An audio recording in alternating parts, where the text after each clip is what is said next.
Hey folks, and welcome to the Daily Ratings Weekly Movie News Podcast. This week's news brought to you by A Homecoming. Yes, so let's start with some director's news here. We'll start with director Dan Trachtenberg. We've talked about him before. He directed the Prey movie on Hulu a few years ago, and then he also did last year's Predator Badlands, along with an animated Predator film, Killer of Killers. So he jumped onto the scene with his 2016 film, 10 Cloverfield Lane.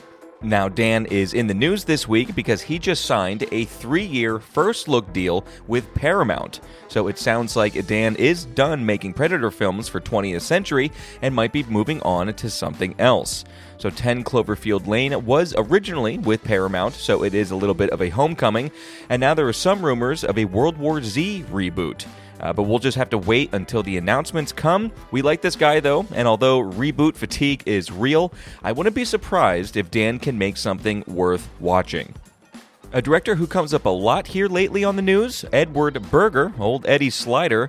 After losing out to Villeneuve for the next Bond film, it looks like his next project is getting in shape. And when I say his next, I mean the next one after his next one, because he's currently working on Riders, starring Brad Pitt, and that should be coming out later this year, hopefully. It was in my top 10 most anticipated films of the year, but then it looks like Berger will be immediately going into his next project, which is called Stradivarius. It's going to be for Netflix, so Stradivarius takes place in the 1700s in Italy and follows two great violin makers battling to make the better violin. And I'm all about this, I have to say. The writer on the film is Itamar Moses, the same guy that wrote Boardwalk Empire. So very cool, a lot of good things happening. Berger is still set to direct the next Jason Bourne film as well, but we just don't have dates for that yet. And that was going to be the only Edward Berger news, but then later in the week, even more Berger news broke, because apparently he's also going to be doing a Lance Armstrong movie, and Lance Armstrong will be played by Austin Butler. So that news just broke. This is turning into almost a Marty Scorsese thing, where there are so many projects in production. I think there's even one or two more films that aren't even mentioned here that Edward Berger is attached to. It just seems like too many to be real, so he definitely is doing The Riders. It does sound like he's doing this violin Netflix film next. And I would be surprised if he backs out of the Bourne films, because the studio really wants those to be a thing. And Berger, I think, also really wants to do it. So I don't know when Lance is coming with Austin Butler, but again, we're just going to have to see. It always just seems like another week, another Edward Berger story. We do like the guy, but we'll just have to wait till everything kind of lays out. Okay, now for Nancy Meyers, famous writer and director for films like Father of the Bride, The Parent Trap, What Women Want, Something's Gotta Give, The Holiday, and It's Complicated. We reported a few months ago that she's back at it again, but now this week things are concrete. So she will be working with Warner Bros. And has a working budget of $100 million. The unofficial title for the film is Paris Paramount, and the leading cast will have Owen Wilson, Penelope Cruz, Kieran Culkin, Emma Mackey, and Jude Law, so a very star-studded cast. The story will be kind of about her early life. It's about a writer falling in love with a producer, and then there's a falling out, but then they're brought back together when a new great project gets their attention. So Meyers plans to start shooting this year, and Warner has set a release date for Christmas Day of 2027. This will be Meyers' first feature film since 2015. Now, some actors news here.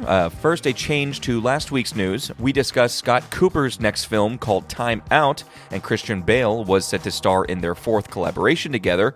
But as of this week, Christian Bale is now stepping back from the project, and Adam Sandler is stepping into the lead role. So this is very interesting, and maybe another big performance role for Sandler that can get some sort of attention. I mean, it's not every day you go and swap Christian Bale for Adam Sandler. In other casting announcements for the upcoming Exorcist reboot, so Lawrence Fishburne has now jumped aboard.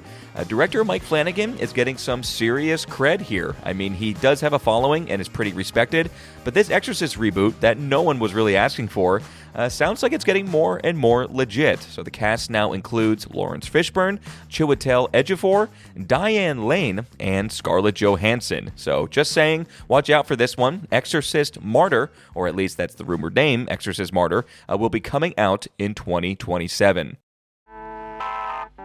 Actor Colmon Domingo will now be actor-director Colmon Domingo. He is set to direct and star on a film called Unforgettable, and it's going to be a biopic of Nat King Cole. So Colmon has a few acting gigs this year to wrap up, but he will be starting production on Unforgettable later this year. And let's just see what he can do, hopefully something new and interesting for a music biopic of Nat King Cole. And the last thing I have here is David Mamet news, a famous Hollywood writer known for The Verdict, The Untouchables, Glengarry Glen Ross, Wag the Dog, Ronin, The Edge, and many more. He also has written multiple well-received plays and has directed before as well. Mamet hasn't done a ton in the past 15 years, really just some smaller projects and plays, but now it appears he's back for a larger, more prestigious project. So he will be writing and directing an adaptation of his very own Tony Award-winning play called Speed the Plow. It's about two producers wanting to pitch and make a buddy prison movie. The film is starting production this month already, and the lead stars are Ben Mendelsohn, my guy, Anthony Mackie, and Sharon Stone, who we were just talking about last week on the podcast. So we will see, but a proper David Mamet movie in the works. It's pretty exciting. Let's jump on over to the box office for this past weekend. So fifth biggest this weekend was Dracula, making $4.5 million. Fourth was K-pop concert movie Starry Kids: The Dominate Experience, and that made $5.6 million. Third for the weekend was Iron Lung, making an even $6 million. Second was a newly released Kevin James film called Solo Mio, and that made $7.2 million. And the biggest film this weekend at the box office was yet again Sam Raimi's Send Help, making $10 million. Coming up this Thursday, Vincent Daly will be watching, rating, and reviewing. It's Anime Week, and more so a Mamoru Hosoda Week. So we are covering The Girl Who Leapt Through Time from 2008, Summer Wars in 2011, Wolf Children in 2012, actually, and then in theaters, newly released in North America, the film called Scarlet. Again, all these films are directed by Mamoru Hosoda. And I'm very excited to dive into these with Vin. I will definitely be watching at least a couple of them, so looking forward to that. But that is it for your weekly movie news here. We'll leave you today with a quote from an actress, Penelope Cruz. "I only drive in movies. I know that's very weird to hear for an American. I have a weird relationship with it. I know how to drive, but I never wanted to take the test." And all right, folks, the Daily Ratings weekly movie news podcast, that was it. See you on Thursday.